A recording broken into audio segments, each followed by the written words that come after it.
Everyone has a story. Everyone has a journey that they're on and that they're going through. And sometimes they just need to be encouraged to keep moving forward.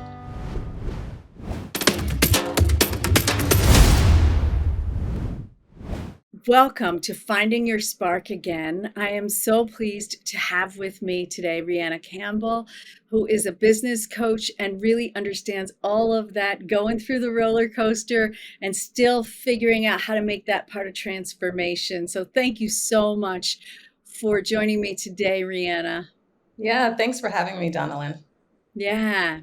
I'm one of the reasons I was so happy to have you here is that I know that you've been through ringers in your life, but that you have found this way to move forward, to create growth from that. And I'd love it if you could talk to us a little bit about that.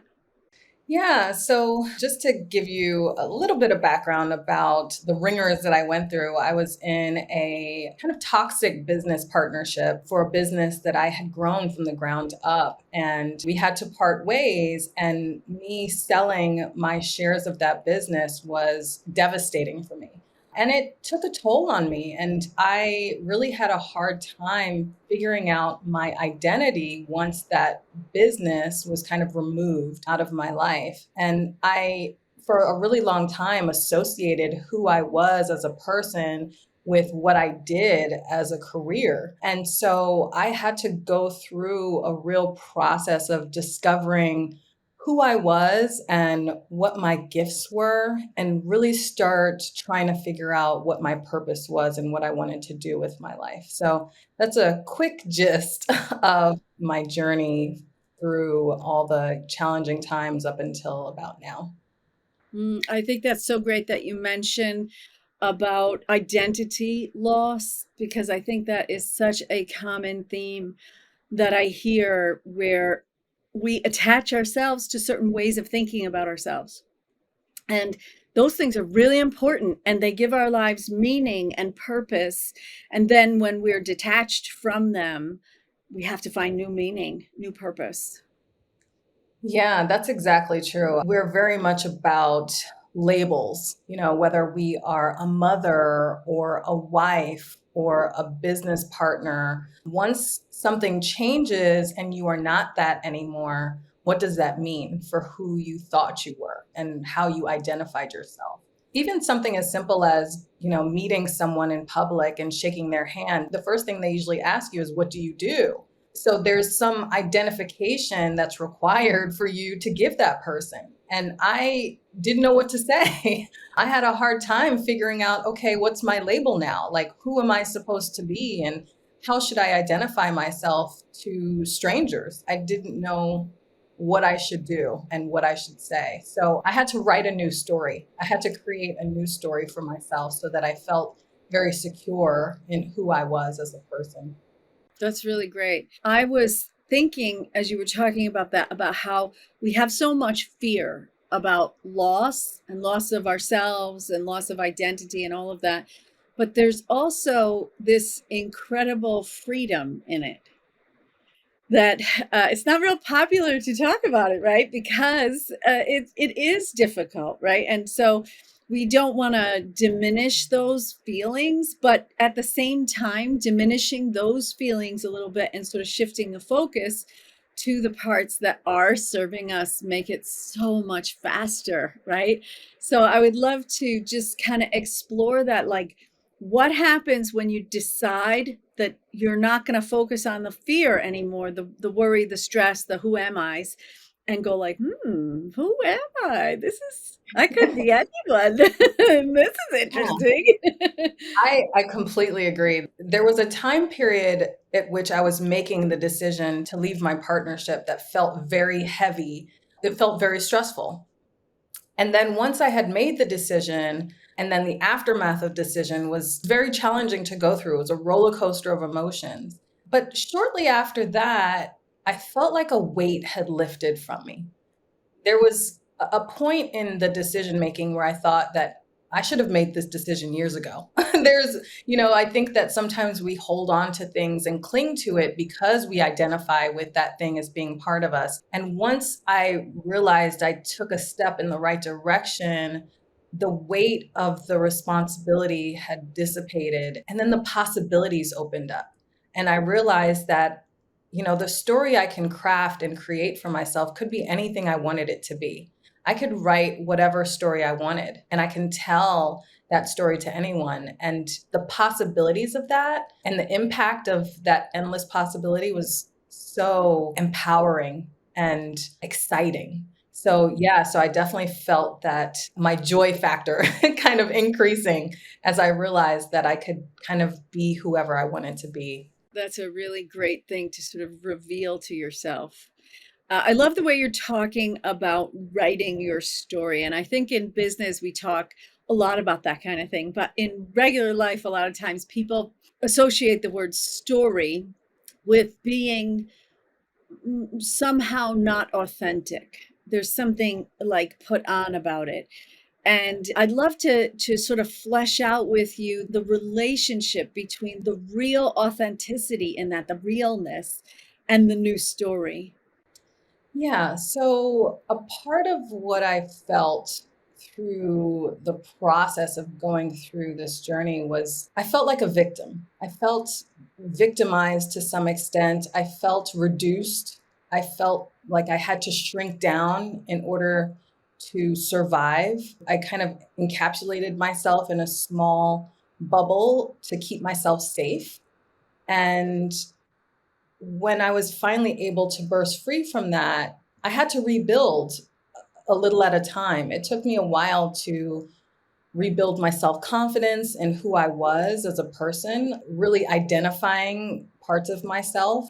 And that journey was super challenging and sometimes disheartening. I went through a lot of therapy. I, spoke to therapists about some of the challenges that I went through, and they helped me to identify things that I really needed to unearth and unpack. And that part of it is very emotional. But then when I look back and I tell my journey to others, there are parts of it that I highlight, and then there are parts that I don't necessarily want to share. But at the end of the day, I think what empowered me was, why am I telling this story, and why is it important for me to share this with others? And part of it was because I wanted other people to feel like there is opportunity outside of what feels like a very terrible circumstance or terrible situation that you may or may not have any control over.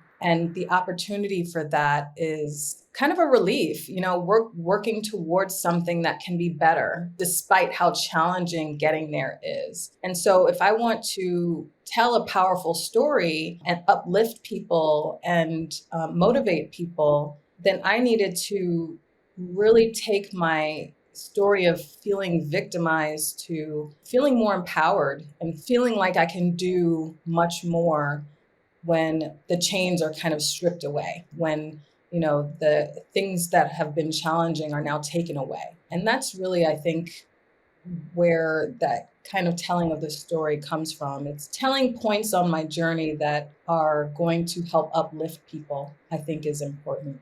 Yeah, I feel like there's something in that about also talking to ourselves and how we talk to ourselves, right? There's this thing where we tell the stories that we tell ourselves all the time. And we tell them over and over and over again. And then we get in a cocktail party or a family gathering or whatever it is, and we tell that same story over and over and over again. And so that thing that you said about asking myself, why am I telling this story? And I think even how does it serve me to tell this story is a really important piece of how do we become actually joyous again? How do we find our way to something peaceful? Yes, but accepting, of course, but even to the next level of really pleasant and into content and satisfied and all the way to joyous. And I think that serving yourself on that journey is a part of that. And of course, you've taken it a step further into serving others with that story, which is incredible. Yeah, that's exactly right. Originally, I was challenged to speak and teach others on the business side of things, but I realized that people connect with others when they share more personal details about who they are and what they've been through. And that relation to someone that you hear speaking is more powerful than the message that you actually want to teach. And so, there's a lot of trust that is built when you have more details about who you are as a person in your presentation. So I, started trying to figure out exactly what I wanted to tell people because obviously this is private and you want to keep your private life somewhat private. So I had to pick and choose what details I told and shared, but kind of scaling the pieces of it that were essential to my journey and really showing that no matter how challenging things are at the beginning and through the process, that there is opportunity for things to get better and improve over time. Everyone has a story, everyone has a journey that they're on and that they're going through. And sometimes they just need to be encouraged to keep moving forward. So that's how I've been really relating to people on a personal level. There's this piece that we have talked about and that I want to bring in here about finding a way to disconnect, to kind of cut the cords from our past. A lot of times people try to find a way to just feel better, and not to actually deal with the things that they're feeling and the ways that they're framing themselves. And when you talked about having gone to therapy, having waded through your perspective and your thought process and your emotions, and decided how to, and had help figuring all that out, how to move forward from there. There's still this next piece that is about that disconnection, that cutting the cords. Can you talk a little about that? Yeah. So one of the first things I did in 2019, this was a year after I had sold my business. In 2019 and then most of 2020, I went through a journey of really trying to figure out who I was. I disconnected from this identity that I thought I was and now had to figure out who I was, the essence of who I was. And so I did all types of things. Like I took a Myers-Briggs test, like they tell you, exactly kind of who you are fundamentally, how you think and things like that. Those type of personality tests are kind of fun. But what changed for me, and, again, like I had coaches and different people talking to me, helping me and guiding me. I had personal trainers, that I was working with who became somewhat therapists. What really made a difference for me was I took a course called Life Book, which I encourage anyone to take. It was really pivotal in my journey of self discovery. And one of the things that they do is, break down your life into different aspects. So, it's your financial life, your love relationships, your parenting, your money. And so there's like 12 different categories of which you have to kind of dig deep and discover what you want in those categories. What is it that you're aiming for? What is your goal? But before you figure out your goal, you kind of have to unearth your belief system around that goal. And what really shook me is I started realizing that my belief system and the things that I believed to be true wholeheartedly was stopping me from having the things that I wanted or moving the direction that I wanted. And even to the point where I didn't even want things because of my belief system. I didn't believe that I could have something great because of what I thought deep inside. And so I had to disrupt that belief system and really weigh through some of the challenges that I was facing in order to actually want to dream and hope and want something bigger for myself or better for myself. And that disruption really made me figure out, okay, I need help doing that work, and talking to a therapist. I even did some hypnotherapy, really just trying to figure out what is it that's really blocking me from moving forward with my life and really wanting to have things that are nice and wanting to dream. And what events have taken me to a point where I was made to give up and not have hope anymore. And that part of the journey was very challenging and still is. I mean, we're like an onion. We just peel back layers and layers of pain and trauma in our lives. And some of it goes back to our childhood and, how we were raised as kids and what we were told we couldn't have. And I had to peel away a lot of layers to even begin to want something for myself. It was challenging, but it was also powerful. And once I realized that I could actually have things and want things that were bigger and better than what I had thought I could have, I started realizing that it was working, that, all of the pain that I had gone through and the things that I had done was kind of coming out and being unearthed so that I can actually have something for myself. Yeah, I find that a lot of my clients find that they reach for the same thing over and over again. And this process that you're talking about really allows you to reach for a new thing, to find true transformation, as opposed to going like, well, I used to have this thing and it was really good. So, and then it was really bad. And now I'm really hurt. And so now I'm going to get something that's like that, but better.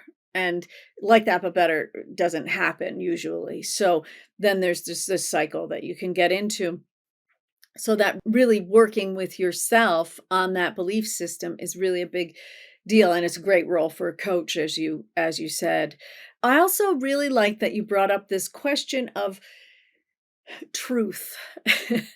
So truth is tricky, right? Because there are a lot of things that are true that really just don't serve us to think about, to believe, to look at through that lens, and being willing to sort of turn the kaleidoscope on our viewpoint often means that we have to get a little bit looser relationship with truth and find out, as you said, that these things may be true, but they don't serve me. So maybe there's another truth that I need to tap into.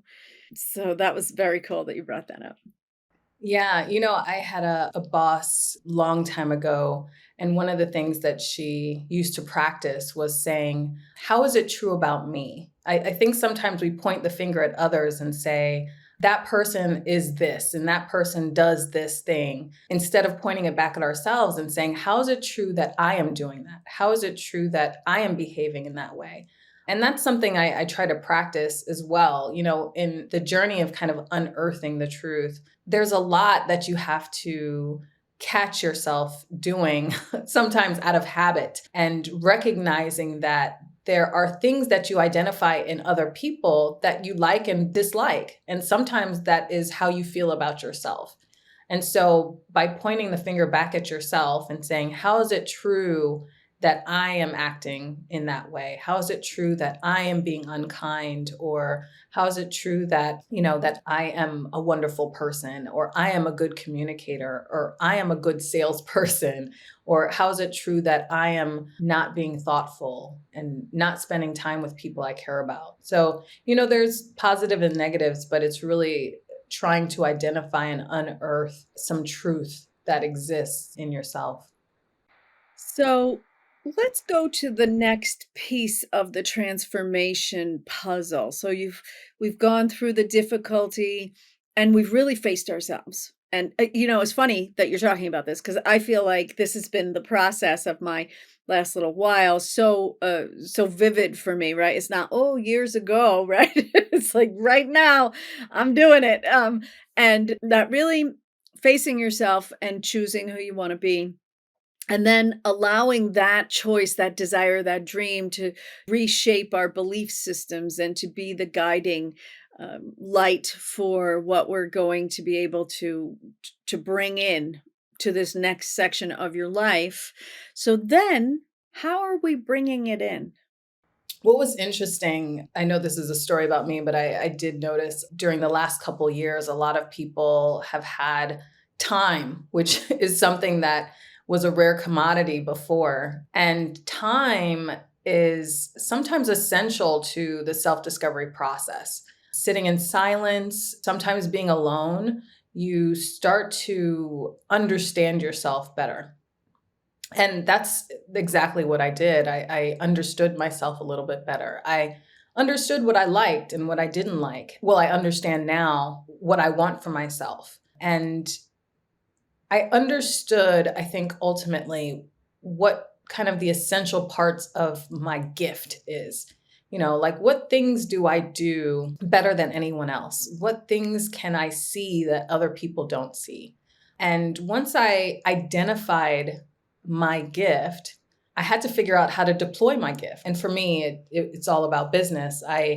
I see business almost like a mechanic looks at a car engine. Like I can see all the components of how it works and how it runs. And I can identify when it's not running well and the things that is not functioning well. And so now that I've been able to identify that gift, it's now how do I deploy that gift? And the first thing I started with was I started a kind of ladies mastermind group in 2020 of women who decided, okay, either they would let go of their jobs or they realized that COVID was the perfect transition into self-employment. And I tried to help them to really build the foundation for an at-home business. And whether it was a coaching business, I worked with a couple of birthing doulas. I had, a number of people just doing a number of different things. And they realized that this is an opportunity that they're not going to have again. And so they wanted to take advantage of that opportunity and really build a possible, hopefully, profitable business that they could run from home. So that was me kind of playing with my gift and trying to figure out how I can use it to help other people. And it felt so good to positively affect other people's lives. And that fulfillment excited me and made me realize that that's what I wanted to do. I wanted to impact people's lives. I wanted to help small businesses grow, and I wanted them to grow and thrive beyond what was, for the last couple of years, a very challenging time for them. And so that identification and wanting to really figure out, okay, what does this mean now that I've identified this, and how am I going to use it? And for me, I've always been very philanthropic. I wanted to give, and how I was giving and the way that I was giving and who I was giving to was really important for me to really discover. So I've been on the journey of really trying to figure out what I was going to do with all the things that I was now able to identify and unearth. That is so great. You touched on so many things in that description. And I feel like it's worth mentioning that piece at the beginning where you talked about getting quiet, being able to hear your own thoughts, and then being able to hear the silence of the universe and sort of be in the unknown, right? In the space of not having to be anything for a little while is such an important point for people. And for me, certainly, and as you talked about it. So then you found purpose. Then you found like the who you are and who you want to be, and you found purpose. So how does joy play into that? What role does it play, or does it, in the process and in the outcome? So I have realized that I have to be very in tune with my feelings because they guide me in the right direction.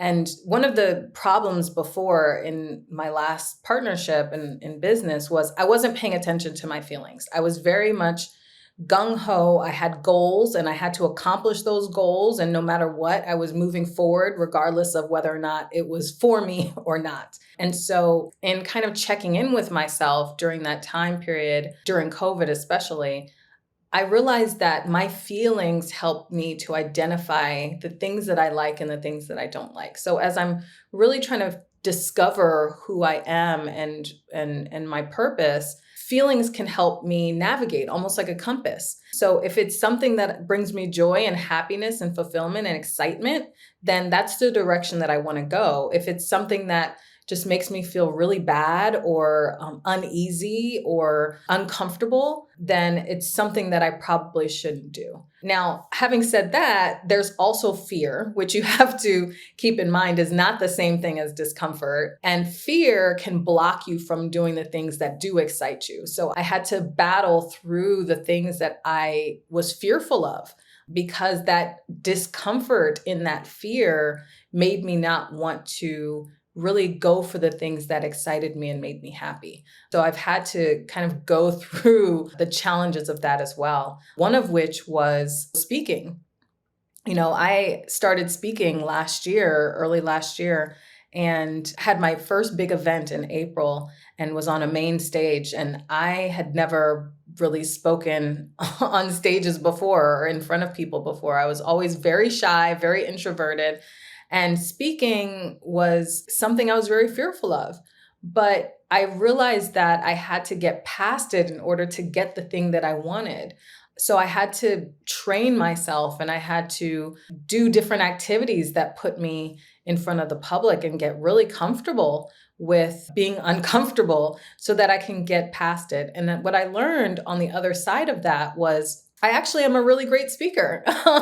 And it was something that I forgot that I used to do as a child. And, in school, you used to have like communications class and do like presentations and things like that. And I forgot that I was really great. I was awesome at giving presentations back then, but I never really used it as a skill during my career. And what I thought was a hindrance actually became an opportunity for me to identify a gift that I had. And so there's so much about the feelings that I had, and being on stage is so exciting. I mean, there's so much energy that you get from the excitement of being up on stage and talking to people. And so just following that guiding post of my feelings has really helped me to understand what direction I'm supposed to be going with my life. That is such a great explanation of that. Thank you. You're talking about two types of feelings, right? One type of feeling really is a guiding feeling of, is this something that I want to move toward or something that I want to move away from? And a lot of times that's the only way people interpret their feelings. And they say, okay, well, I don't like it, so I'm going to just go the other way. But then there's this extra step of asking yourself, is this feeling present, this negative feeling present because I am having a viewpoint on that topic that doesn't serve me and in reality isn't necessarily true, right? Because we talked about how truth is can be we can have multiple truths, right? But doesn't have to be true for me. Sometimes we look at it and go like, well, I don't know how to memorize things. I can't do that. That's not for me, right? Whereas there may be other ways, or maybe you just don't know it yet, or, right? But it's all about the am I viewing myself? How am I viewing myself in that picture? And am I viewing myself as that picture of power that I really am, that I have access to? And that goes back to the silence.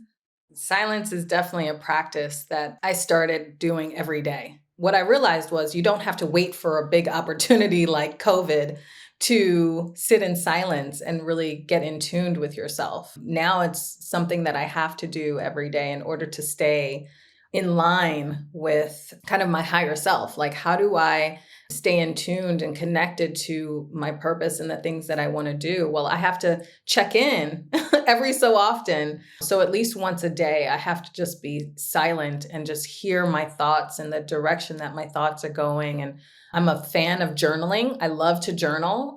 So writing my thoughts down so they can get out of my head and seeing what I'm really thinking and get down to the nitty gritty of it. I'm a strong believer that the answers are all inside of us. We already know the answers to a lot of our questions. But if we don't give ourselves the time and space to hear what those answers are, then we're never going to solve our problems. So sitting in silence and really being in tuned with yourself, I think is really important. So yeah, just like you said. That's really great to hear about because I think there's so many applications for silence, right? Some people tap into the like, I'm going to have long periods of meditation, right? I'm going to meditate for an hour and a half, 2 hours, twice a day, whatever it is, right? And other people take an approach where there are shorter periods, but more often. And of course, then there's some people who just like silence and like the sort of tapped in feeling, and we're doing all of it. There are so many ways to access it, but the doing seems far less important than the outcome of that doing. What I mean by that is there are a lot of ways to sit in silence, right? We have yogic practices and we have mindfulness practices and we have all these different ways, and they're all reaching for one thing, and that is that silence. So that's really great to hear that you were able to sort of bring that into your daily living. Yeah, mine is a long hot shower. For whatever reason, I feel like I'm always masterminding in the shower. Like I have my most brilliant ideas in the shower. So I'm like, something there. I think I'm tapped in on a deeper level when I'm taking a shower. So maybe I'm just going to use that time to really be in silence and think through everything. So yeah, that's my evil scheming going on in the shower. That would be far more convenient than the 2 a.m. that I have. I do. I wake up often Definitely. in the middle of the night where I can kind of it's a receiving mode for me, right? So a lot of times my silence and my receiving are in different time periods where I can just be, and then when I'm, I guess, completely open, right, in it comes. Yeah. Um, it's so good. It's so good. Well, it has been really amazing to have this conversation with you, and I'm really pleased to get to really flesh out how do you do this and be in the world, right? Because a lot of times people just withdraw from the world, and you clearly did not do that, even though there was a period of withdrawal, that it doesn't have to take forever to do that. And then to get to a place where things really skyrocket from there, and that's all based on belief. There have been so many beautiful nuggets that you have given us today. Thank you so much. Yeah, of course. Is there anything special that you would like to let people know is going on? Of course, we will have all of the links and everything on all the platforms, but is there anything special that you'd like to let us know that's going on right now for you? Yeah. So I feel like what I'm being called to share right now is, COVID was a very challenging time for people. I know that it was also an opportunity for people to really identify ways in which they can do things that they feel like they're being called for. I know that, the opportunity of being in silence and slowing down to a different pace has given people a real chance to think about some of the goals that they may have had that they set to the side because of all sorts of reasons, their jobs, their families, or what have you. And now they feel it a lot more strong coming in, that they're more in tune with some of those feelings of wanting to do things that they may not have done before. And if those things are, around you starting a business, or whether it's out of your home or something maybe even bigger, then please reach out to me. I want to give you as much guidance as possible to allow you to fulfill the dreams that you have and the things that you want to be able to do. And so, contact me and I will give you as much guidance as I can. Thank you so much.